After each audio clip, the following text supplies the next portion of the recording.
and I'm one of the instructors at the Rooted Cafe. I'm also a veteran homeschool mom of 7 children. They're all grown and moved out of the house now. I also have a granddaughter who's 9 and a half. She is currently public schooled, but back during the COVID lockdown a couple years ago, I was able to do some homeschooling with her, and I think we both really enjoyed it. It was a lot of fun. So I'm rereading a book that I first read about 6 years ago. It's Brene Brown's book, and it's called The Gifts of Imperfection. Let go of who you think you are supposed to be and embrace who you are. Now, in this, so this was a book 6 years ago, right? In this day and age of gender identity confusion, that sounds like a title for a book about that, and I promise you it's not. That's not what it's about at all. So if you haven't heard of Brene Brown, she's a social science researcher. She's a PhD, and her area of focus of her study and research has been shame. Yeah, shame, right? Totally unrelatable. None of us ever have shame. Certainly not when it comes to how we homeschool our kids, right? So I've been drawn to her research for a while and her books for a while, and this one is, I guess a lot of people have been drawn to it because it was a New York Times bestseller for a while. The reason that I'm drawn to it, the reason I'm bringing it up now is God has had me on this journey through His Scripture and through His heart to help me to see at my age, and I just turned 57 back in June, to help me see and really hone in on my worthiness in His eyes. Okay? And He's been helping me to see why worthiness in His eyes is so much better to focus on than trying to hustle for, worthiness in anyone else's eyes. And so I've been thinking about that, and then also thinking about what I could share, with you for this homeschool conference. And okay, of course, yes, I knew right away what the message had to be. Because I think it doesn't matter how long you've been homeschooling, if you've been doing this for a long time or you're just starting out or just kind of thinking about it. And again, this is from Brene Brown's research. Her research says that we all kind of have this uphill battle when it comes to how well we think that we're doing in life or how well we think we'll do in the future. And so that's in general, but specifically in homeschooling. I think we all are walking around in many ways feeling like we're inadequate.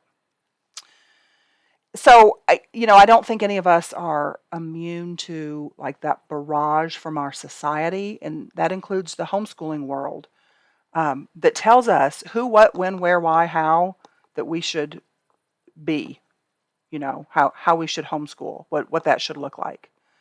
And I think even within the homeschooling movement, which has been around for a long time, and it's a fairly healthy movement, I still think that we're sent subtle and not so subtle messages that if we could only look like the perfect homeschool mom, if our kids could only look like they have the perfect homeschool lives, then I'm not going to feel inadequate as a person anymore. And I think that's that common lie that we all hear. And I think that's what leads us to the image I have in my head is us acting like one of those trained circus seals. It's got the ball on the nose, and you're trying to balance that plus other balls. And we're doing that, but we're thinking all the while, well, what's going to happen when those balls fall down, right? What's going to happen when I look around and I see other homeschool moms that look like they have it all together, and then suddenly I feel like I've got to prove something to them, or I've got to prove something to society, or I have to prove something to myself when that's not even who I really want to be.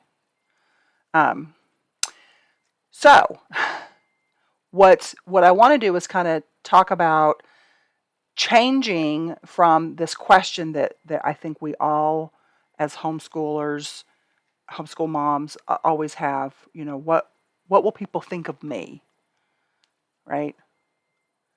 That shame. If I don't do it a certain way, if I don't do it the right way, whatever that is, what will people think of me?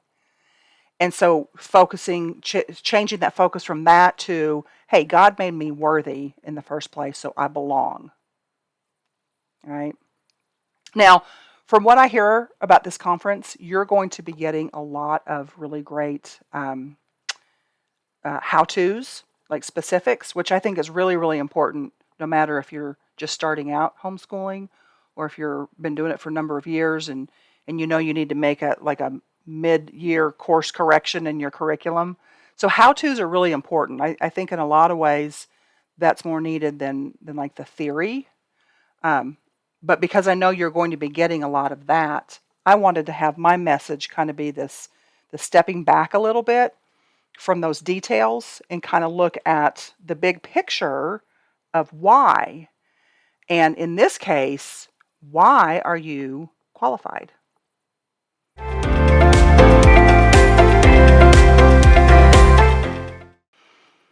So I gave my presentation the title, So what makes you think you're qualified to homeschool your own children? That's not shame inducing at all, right? And I want you to hear it in the most condescending voice that you can imagine, because that's the voice that you'll hear in your head on those bad days, right? And that's maybe the voice that you hear in your head that has kept you kind of on the fence all this time about even starting this homeschool journey. I still remember the first time that that question came to me, and it was 27 years ago, and it came to me through somebody whose good opinion of me I thought was very vital to my self-confidence. And at the time, I had just started homeschooling my oldest. She was 5 at the time, and her baby sister was 2.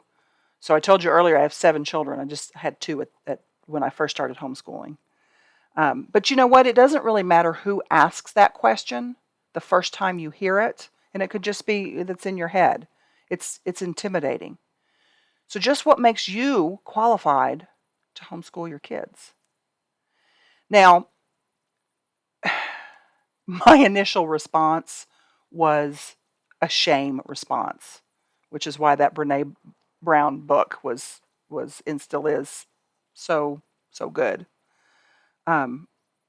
We've all been there when we're shamed about something. For me, my face gets really flushed, more so than usual, and my chest starts pounding, and my hands get like super sweaty, and my breathing is labored, and I feel a little choked in my throat.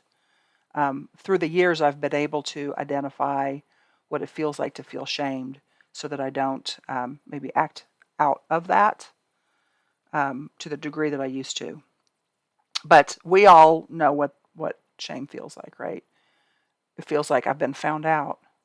I'm a fake and I've been found out.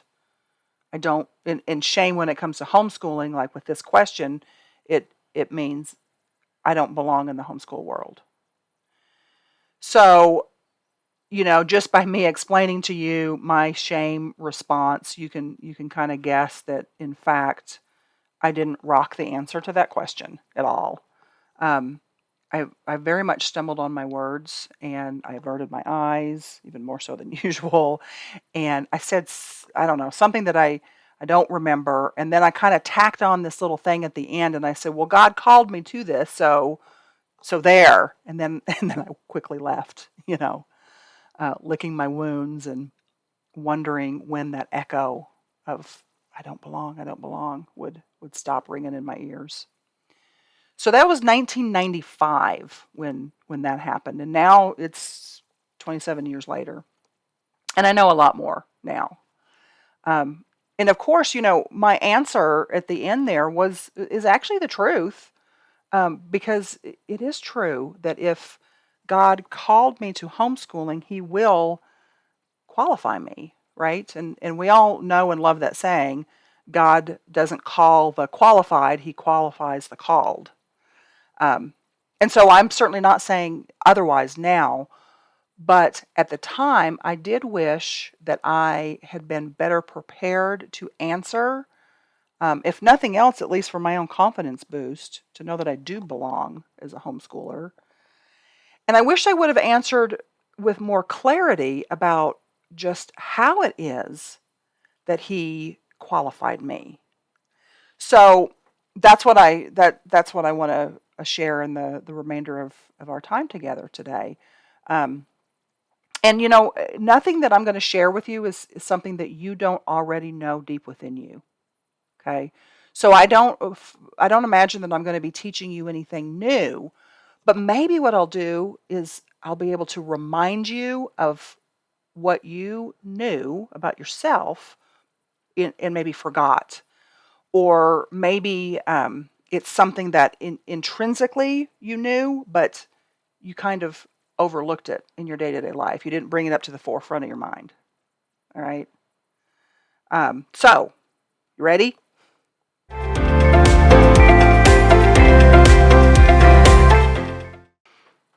So there's really two main points that I want to share of what makes you qualified to homeschool your own children.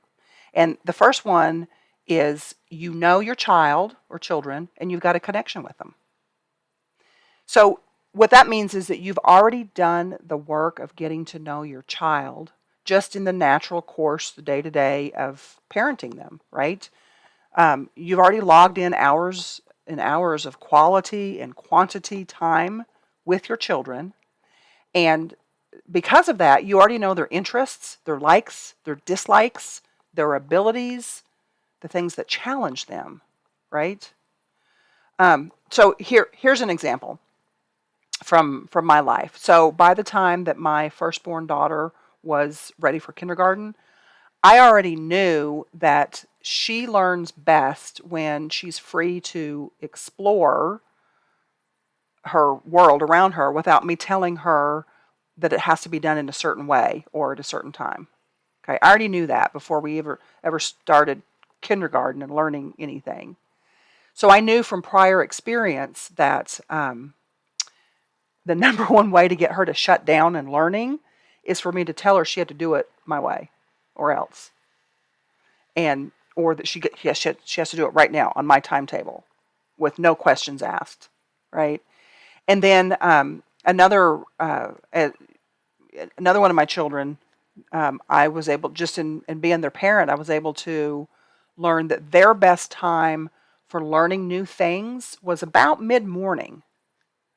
And so I knew that afternoons, even after a nap, um, that was not going to be the optimal time for this child to process new information. So I was able to um, tailor the curriculum where more new learning was done in the morning and then maybe reinforcement of that was in the afternoon.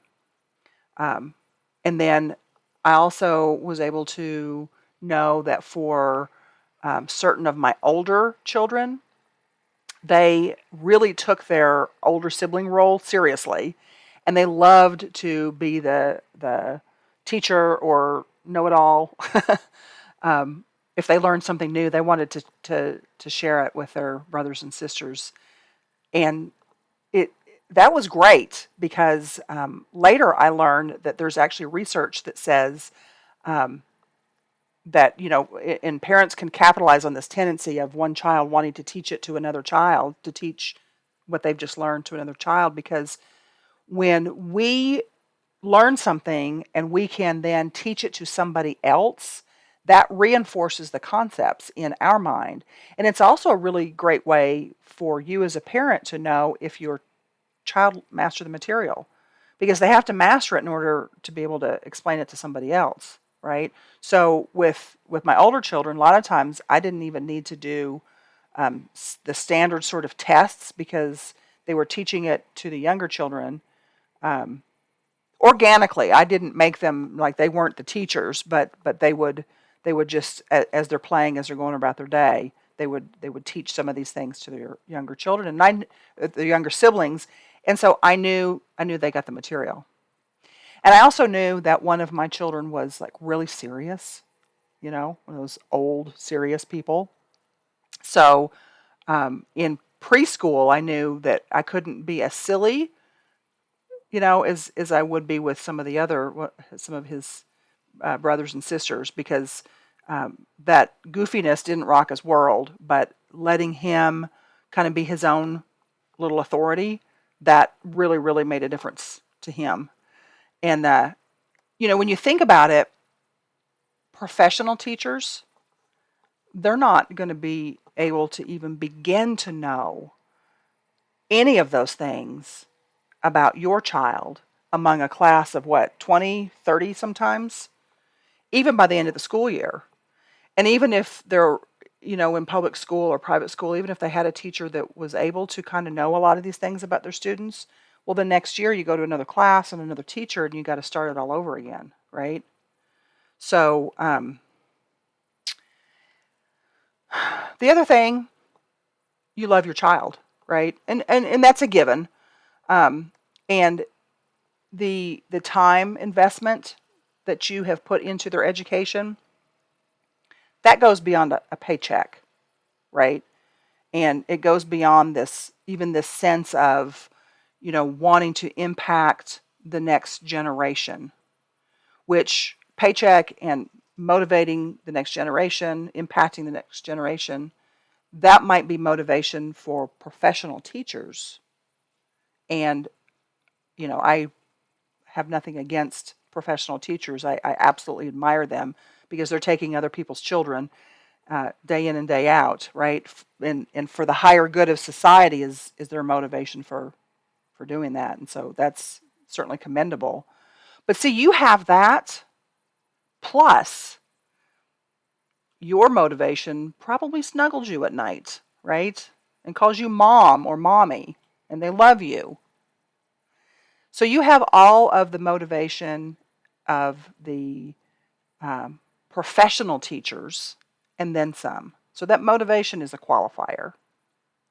And not only that, but when you don't have the answer to a question that your child asks you, or you don't know, something about a subject that they have brought up to you, you've already gained their trust as their parent. So you could just be honest with them and say, you know what, I don't know. Let's find out together. So having gained their trust as a parent definitely would qualify you to be their teacher. And again, because you already have a connection with each of your children, they will be able to feel safe with you as they tackle these new concepts. And science shows us that unless a child, they need to be well fed, they need to be hydrated, they need to have had proper sleep, and they need to feel safe in their environment, safe and secure, before learning can happen. So because your children already have a connection with you as their parent, they will have that feeling of safety, which will help them to tackle these new subjects that they're going to be encountering. And then, so that's one main grouping. And so then I've got one last grouping of ideas that I believe make you uniquely qualified to teach your own children.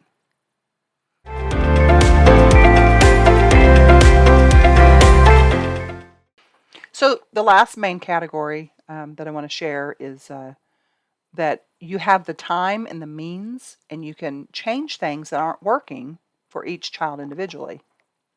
So you're qualified because your children aren't going to fall through the cracks of a system that so many children do, despite, how badly their teacher wants to do what's right for them. Because with you, there's no system, there's family, right? So there's no bureaucracy to get in the way of the goals that you set for your child. And you can spend extra time and effort to tweak a curriculum or a lesson until your child gets it, because you don't have to answer to a school board, right? And your time together isn't dictated by a clock or a calendar. Your learning that you do with your children can happen when you want it and when it's best for them and for however long you want it and that they can tolerate, right? And so together you all can explore the topics that interest your children, and you don't have to be um, an expert, knowing everything or pretending like you know everything so that you maintain order in a classroom, right? You can teach for mastery instead of being stuck with the pace of everyone else in a class of like what 20, 30 students. So you can go slower when you need to with a subject, and you can kind of speed up other subjects if your child is like catching on faster than what the lesson plan book suggests that it would take, right? So you've got time not only to teach academic subjects, but you can use the discipleship approach and teach them about life as well by the example that you walk out in front of them, right? Um, you're qualified because you're your child's best teacher of social skills.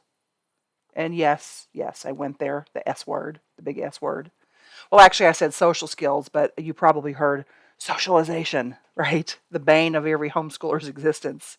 So let's talk about that for a little bit. So homeschoolers and socialization, that it gets a bad rap. And it's usually by people that don't understand the difference between socialization and socializing. So socializing is just getting together with others in a social setting, park days and you know getting families together for crafts or whatever. That takes care of the socializing. Socialization, well, that's the process of learning how to get along with others. And those who are against homeschooling will say that peer groups are that homeschoolers need peer groups in order to learn socialization. But you're qualified to teach them that because the science actually says that peer groups aren't a good way for children to learn things like cooperation, sharing, emotional self control, all those things related to socialization. That's not where they should be learning it. It could be where they practice it, but not where they learn it, right? And you're qualified because you already know by experience that your children, when they were young, they didn't need to spend time with peers in order to develop social skills. And in fact, spending too much time with peers and not enough time with you developing those, could be a hindrance. Um, so you're qualified because social skills are taught best by parents because parents understand cause and effect. Parents, you can handle, can model proper handling of emotions. You can know how to regulate your own emotions and you can diffuse a potentially volatile situation, whereas a peer group, couldn't do that. You can see things from the child's perspective and you can model empathy. You would know what is developmentally appropriate behavior for your child in any given moment because you know your child. And you can provide that calm and supportive environment. I mean, you already do, right? That's needed to help a child when their emotions flare up. And then you can know who are good social influences and which are bad and how to avoid those bad ones, right? So you're qualified because you're able to be the one who teaches your children things beyond reading, writing, and arithmetic. And you're also qualified because you're in a unique position to let your children see you struggle with teaching, failing, trying again with success, right? And when you do that, and as you do that, your child will see that it's okay for them to make mistakes too. And you're qualified because you've got this ability to teach subjects within a framework of topics that delight and interest each of your children, right? Not just what's on the standard goal sheets. So you can study things that your children have a special interest in. And the beauty of that is that even if you're using a set curriculum, you can start with a subject that kind of piques their interest, and then they become naturally curious and enthusiastic about learning more. So, let's say you've got a girl that's just in love with dinosaurs. So dinosaurs can be that central topic of interest, and then that can be like a springboard for history, for math, for science, language arts, all those other things. And you're qualified because you know how your child learns best. So maybe you already know that your child is more on the physically active side, and you can use that in your schooling. So my second born daughter was, and well, still, I mean, she's almost 30, and she still is this way. She learns best when she's physically active. So she bounced and she ran and she jumped and she did all of that, all the way to mastery of addition, subtraction, multiplication, division, right? She didn't have to sit in a chair for hours, uncomfortable, right?